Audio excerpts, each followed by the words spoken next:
नमस्कार, जय हिंद, जय श्री कृष्णा।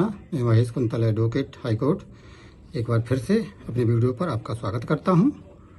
दोस्तों, आज हम चर्चा करने वाले हैं एक ऐसे प्रावधान के बारे में, एक ऐसी धारा के बारे में जो हमें यह सुरक्षा प्रदान करती है कि अगर किसी व्यक्ति के खिलाफ कोई FIR होती है, कोई कंप्लेंट रजिस्टर्ड होती है, तो उसको बिना गिरफ्तारी के पुलिस में बिना गिरफ्तारी दिए और कोर्ट में सरेंडर किए बिना बाहर से बाहर ही जमानत मिल जाती है और न उसको कोर्ट के समक्ष हाजिरी लगानी पड़ती है, न किसी पुलिस अधिकारी के समक्ष अपनी गिरफ्तारी दिखानी पड़ती है। तो ऐसी परिस्थिति में ये बहुत अच्छा रिलीफ हमको ये धारा प्रदान करती है। जो आप समझ गए होंगे, हम अग्रिम जमानत के बारे में बात करना चाह रहे हैं, यानी एंटीसिपेटरी बेल, जो वर्तमान में धारा 482 BNSS के अंतर्गत है और पूर्व में जो धारा 438 दंड प्रक्रिया संहिता के अंतर्गत है।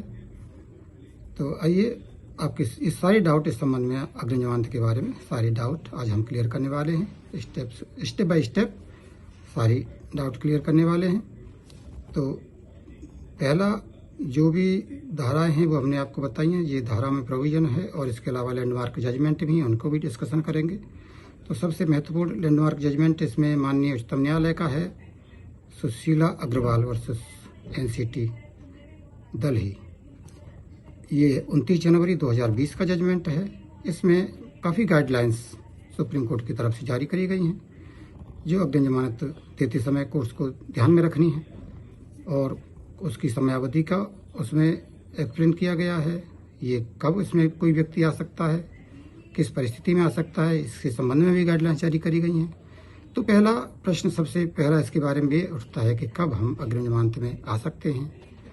तो क्या FIR दर्ज हो जाए, कंप्लेंट दर्ज हो जाए तभी आ सकते हैं, या गिरफ्तारी की आशंका पर इससे पहले भी आ सकते हैं। तो इस संबंध में इस जजमेंट में माननीय उच्चतम न्यायालय ने यह स्पष्ट कर दिया गया है कि अग्रिम जमानत के अनुतोष लेने के लिए, अग्रिम जमानत के रिलीफ के लिए ये जरूरी नहीं है, ये आवश्यक नहीं है कि FIR दर्ज हो या कोई कंप्लेंट दर्ज हो। इसके लिए आप कोर्ट को यह संतुष्ट कराना आवश्यक है, कोर्ट के समक्ष यह ग्राउंड रखना आवश्यक है जो दृढ़ ग्राउंड हो, स्पेसिफिक ग्राउंड हो इस संबंध में कि इस स्पेसिफिक प्रोविजन में, इस धारा में अंतर्गत हमें गिरफ्तारी की आशंका है और इस अपराध के लिए गिरफ्तारी की पूरी आशंका है। कोर्ट के समक्ष इसका आपको फैक्ट के साथ साथ में कुछ ऐसा एविडेंस कुछ देना पड़ेगा जिससे कोर्ट पूर्ण रूप से संतुष्ट हो। केवल इतना कहना ही पर्याप्त नहीं है कि हमें गिरफ्तारी की आशंका है, केवल कहने मात्र से कोर्ट संतुष्ट नहीं होगी। तो पहली चीज ये आपको क्लियर कर दे रहे हैं कि ये इस लैंडमार्क जजमेंट में ये स्पष्ट कर दिया गया है कि अगर कोर्ट इस पर से संतुष्ट है कि वास्तव में जो उसके समक्ष आया है, जो व्यक्ति, उसको वास्तव में ये आशंका है, चाहे उसके खिलाफ FIR या कंप्लेंट रजिस्टर्ड हुई हो या नहीं हुई हो, तो वो इस अधिकार का प्रयोग कर सकती है। कोर्ट इस धारा के अंतर्गत तो उसको ये रिलीफ दे सकती है। और दूसरा प्रश्न ये उठता है इस संबंध में दोस्तों कि अग्रिम जमानत क्या लिमिटेड समय के लिए दी जा सकती है या पूरे ट्रायल के लिए दी जा सकती है। तो इस संबंध में आपको हम ये बताना चाहेंगे कि ये भी इसी जजमेंट में माननीय उच्चतम न्यायालय ने एकदम क्लियर कर दिया है कि इसका कोई लिमिटेड पीरियड के लिए देना जरूरी नहीं है। इसको हम संपूर्ण ट्रायल के लिए, जब तक संपूर्ण केस का संपूर्ण निस्तारण न हो जाए तब तक के लिए इसका प्रयोग कर सकते हैं, इसको हम ग्रांट कर सकते हैं। तो हालांकि ये कोर्ट की डिस्क्रिप्शन पावर है, अगर वो ये समझती है कि कुछ निश्चित समय के लिए इसको दिया जाना चाहिए तो वो निश्चित समय के लिए एक फिक्स पीरियड के भी दे सकती है। मगर अगर कोर्ट चाहे तो ऐसी परिस्थिति में वो संपूर्ण ट्रायल के लिए, केस के संपूर्ण निस्तारण तक के लिए भी दे सकती है। तो इस संबंध में कोर्ट को क्या क्या चीजें देखनी होंगी ये भी महत्वपूर्ण है। कोर्ट इस संबंध में यह देखेगी कि ये कोई व्यक्ति जो इसके लिए कोर्ट के समक्ष आया है, याचिका दाखिल करी है, तो क्या कोई ऐसा व्यक्ति तो नहीं है जो आदतन अपराधी है, इसकी क्रिमिनल हिस्ट्री है, इसके बारे में भी कोर्ट को ध्यान रखना होता है।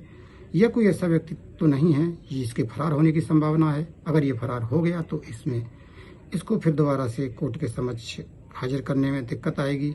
ये कोर्ट की प्रोसीडिंग का, क्रिमिनल प्रोसीडिंग का सहयोग नहीं करेगा या देश छोड़ करके ही चला जाएगा। तो कोर्ट को अगर ऐसी आशंका है कि तो कोर्ट ऐसी परिस्थिति में उसको अग्रिम जमानत देने से इनकार कर सकती है या लिमिटेड पीरियड के लिए भी दे सकती है और उसके ऊपर कुछ कंडीशंस भी इम्पोज कर सकती है। कंडीशंस जो रेगुलर बेल में लगाई जाती हैं, जैसे जो गवाह हैं उनको प्रभावित नहीं करेगा, देश छोड़ करके नहीं जाएगा, फरार नहीं होगा। अगर जांच चल रही है, जांच से तात्पर्य इन्वेस्टिगेशन से है, अगर पुलिस इन्वेस्टिगेशन जारी है तो इन्वेस्टिगेशन में पूरा सहयोग करेगा। तो इस तरह की कंडीशन भी कोर्ट लगा सकती है। इसके अलावा अगला प्रश्न जो जनरली उठता है वो ये है कि क्या पहले अग्रिम जमानत में आया जाए या डायरेक्ट हाई कोर्ट के समक्ष क्रिमिनल लिट के अंतर्गत संविधान के आर्टिकल 226 के अंतर्गत एफआईआर क्वेशिंग के लिए आया जाए। तो इस संबंध में मैं आपको अवगत कराना चाहता हूं और आपका डाउट क्लियर कर देना चाहता हूं कि पहले अगर दोनों ऑप्शन हैं हमारे पास, तो पहले हमको आर्टिकल 226 के अंतर्गत क्रिमिनल लिट के अंतर्गत सीधे डायरेक्ट उच्च न्यायालय के समक्ष आना चाहिए। अगर हम दोनों रेमेडी का यूज करना चाहते हैं तो पहले हमको उस रेमेडी का यूज करना चाहिए क्रिमिनल लिट का, जिसमें एफआईआर क्वेशिंग की प्रेयर होती है और जो आर्टिकल 226 के अंतर्गत भारतीय संविधान के तहत ये रिलीफ हमको दिया जाता है। सुशीला अग्रवाल वाला जो जजमेंट है उसमें कोर्ट ने अपनी फाइंडिंग दी है, जो मेन बिंदु हैं। अगर इन पैराओं का भी अध्ययन कर लें तब भी काफ़ी क्लियर आपकी डाउट्स हो जाएंगे दोस्तों। और इसके अलावा अपवाद भी हैं, अपवादों की भी हम चर्चा करना चाहेंगे। अपवाद में अगर कोई ऐसा हीनियस ऑफेंस है जिसके लिए कैपिटल पनिशमेंट यानी मृत्यु दंड का प्रावधान है, तो ऐसे केसों में अग्रिम जमानत के लिए आवेदन नहीं स्वीकार किया जाता कोर्ट की तरफ से। और कुछ स्पेशल एक्ट में भी अग्रिम जमानत के लिए आवेदन स्वीकार नहीं किया जाता है जो मेंटेनेबल नहीं है, जैसे गैंगस्टर एक्ट है, एनडीपीएस एक्ट है। इसमें भी अग्रिम जमानत में याचिकाएं कोर्ट के द्वारा स्वीकार नहीं करी जाती।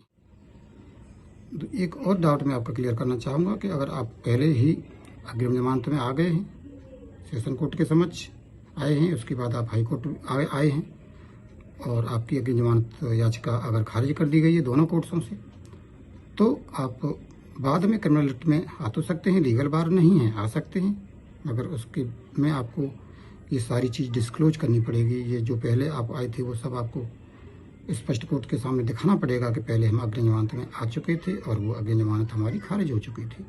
तो ऐसी परिस्थिति में ज़्यादातर जनरली कोर्ट ये देखती है, जैसा कि हमारा अनुभव है उसके आधार पर हम आपको बता रहे हैं कि कोर्टें जनरली ये कहती हैं कि जब अग्रिम जमानत आपकी रिजेक्ट हो चुकी है तो एफआईआर क्वेशिंग का आपका अधिकार क्या है। और एफआईआर क्वेशिंग आपको मैं बता दूं कि उन्हीं परिस्थिति में होती है जिनमें अगर सारे आरोप, सारे एलिगेशन जो कंप्लेन में या एफआईआर में आपके खिलाफ लगाए गए हैं वो अगर सही भी हैं, तब भी हमारे खिलाफ कोई आरोप, कोई धारा, कोई जो सेक्शन लगाए गए हैं वो नहीं बनते, मेड आउट नहीं होते हैं। इसी आधार पर एफआईआर क्वेशिंग होती है और एफआईआर क्वेशिंग की ग्राउंड यही होती है। तो इसी वजह से मैंने कहा था कि पहले आपको रिट पिटीशन में 226 के अंतर्गत, भारतीय संविधान के अंतर्गत आना चाहिए, बाद में अग्रिम जमानत के अपने अधिकार का प्रयोग करना चाहिए। क्योंकि पहले ही अगर आप अग्रिम जमानत में आ जाएंगे तो बाद में उसमें थोड़ी सी परेशानी आ सकती है। आने को आपका अधिकार है, लीगल राइट तो है ही, लीगल बार कहीं नहीं है इसके बारे में, मगर बाद में थोड़ी सी दिक्कतें आती हैं। इसलिए उसका अधिकार का पहले यूज करना चाहिए, बाद में अग्रिम जमानत का अधिकार का यूज करना चाहिए। तो इसके संबंध में जो भी डाउट हैं मैं समझता हूँ आपके क्लियर हुए होंगे। और बाकी जो भी डाउट आपके दिमाग में हो आप स्पष्ट रूप से कमेंट्स के माध्यम से पूछ सकते हैं, आपका पूरा सहयोग किया जाएगा। धन्यवाद। जय हिंद, जय श्री कृष्ण।